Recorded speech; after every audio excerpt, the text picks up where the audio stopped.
can't come to a media chat and you are asking me to provide data about the measurable impact on work that is being done in the state where you live. It's irresponsible. Okay, that we throw this open, people to ask questions, doesn't mean that people should be stupid. So if you can't feel it's happening in the state where you live, then sorry, I can't help you. So let's take this very serious. Okay? Speech is free, so you can, but when you come for my media chat, you must be prepared. If you don't have any questions, then you don't raise your hand. Loss, what do you mean? What do you want to hear from me? Maybe give him the microphone. Let me hear exactly what he means so that I can answer him.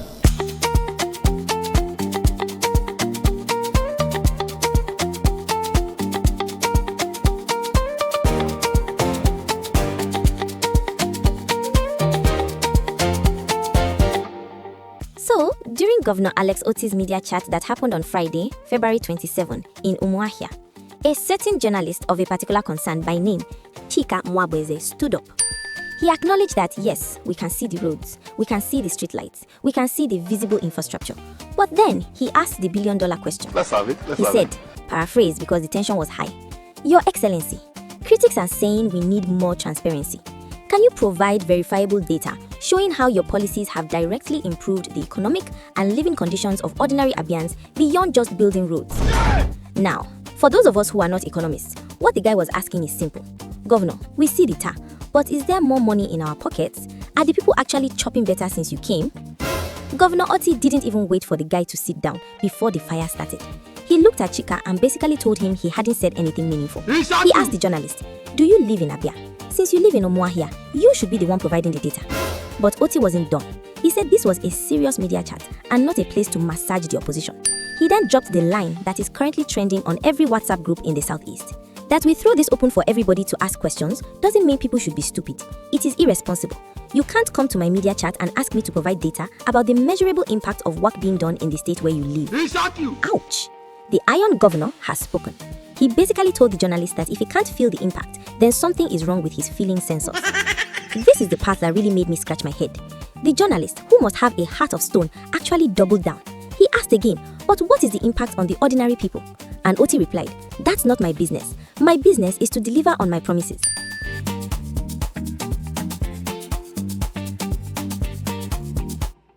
Abeg, let's sit down and dissect this double standard or newfound boldness, whichever one you want to call it. Let's be honest with ourselves. For 24 years, Abia State was basically a one-way street for the PDP. We had the Oji Uzo Kalu era, the TA Oji era, and the Okezi Ikpazu era. During those times, did we have media chats? Yes, but let's be real. Most of those sessions were praise and worship services. A journalist would stand up, thank the governor for breathing air, and then ask if the governor could please continue the good work. If any journalist had dared to ask for verifiable economic data in 2012 or 2018, they probably wouldn't have made it to the next press conference.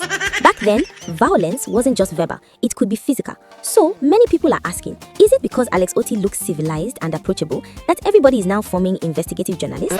Now, here is the pepper in the story. Some people are alleging that Chika Nwabueze of Dawn FM, which is owned by Mayor Lucky Igbokwe, a non-political figure, isn't just asking questions for public interest. The rumor on the street is that this is a coordinated attack. The theory is that the opposition, APC, PDP, is frustrated. They see the roads being built, they see the salaries being paid, and they know they can't argue with physical evidence. So what do? They look for something invisible, data. It's like a man whose neighbor just bought a brand new G-Wagon. He can't say the car is in there, so he says, "But can you provide data showing the fuel efficiency and its impact on the ozone layer?" It's a technical way to make progress look like vibes. This is why the governor lost his cool. In his mind, he's thinking, I have cleared 42-meter deep gullies in Ovum. I have tarred Port Harcourt Road that was a forest for 20 years. I am paying pensions that were owed for 9 years. And you, a journalist living in Umuahia, are asking me to provide data to prove that life is better. It felt like the journalist was saying, the roads don't matter unless you have an Excel sheet that shows the economic implications. Oh yes, I used air quotes on my own. First of all, let's address the elephant in the room. Alex Otti is a first-class graduate of economics. He was the MD/CEO of Diamond Bank. This is a man whose entire career was built on spreadsheets, profit and loss statements, and, you guessed it, data. To suggest that a man who managed billions of naira in the private sector is scared of a few economic indicators is like saying a fish is scared of water. Otti's outburst wasn't because he didn't have the answer, it was because he saw through the motive.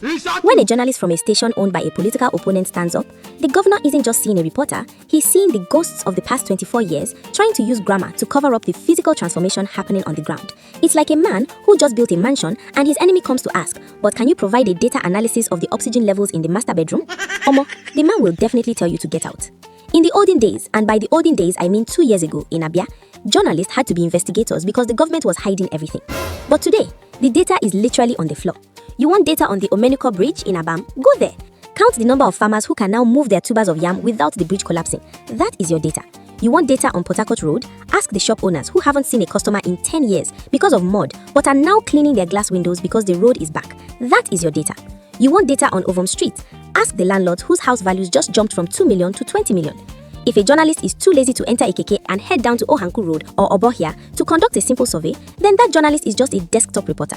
You can't sit in an air-conditioned studio in Umuahia and ask the governor to do your homework for you. Governance is the governor's job, reporting the impact is the journalist's job.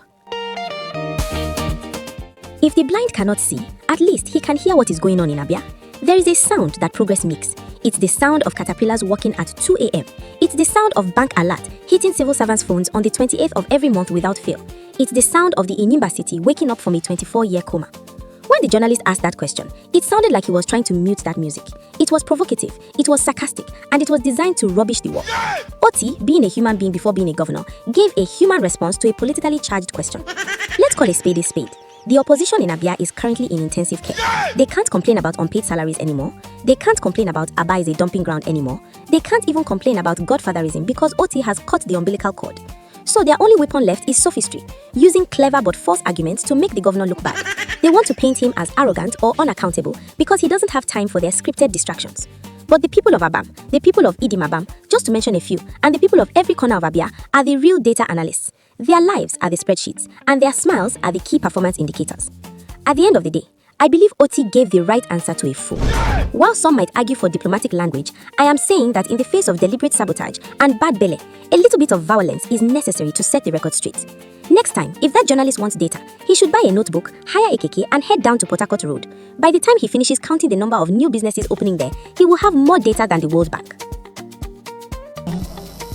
Thank you. Good evening, Your Excellency. My name is Chika Nwabueze from Dawn Media Group. Your Excellency, your administration has received praise for visible infrastructure projects and reforms. But critics say that measurable impact, transparency, and inclusive governance need improvement. Your Excellency, I want to ask, can you provide verifiable data showing how your policies have directly improved the economic and living conditions of ordinary Abians beyond infrastructural development, Your Excellency? Thank you. Thank you very much, Chika Nwabueze. The next person, the last. No, you won't move. Okay. You won't move. It's not. You've not said anything. Do you live in Abia? Okay, so if you live in Umuahia, you are the one that will provide data. The road you use, is it tarred? Okay. Yeah. Do your children pay school fees?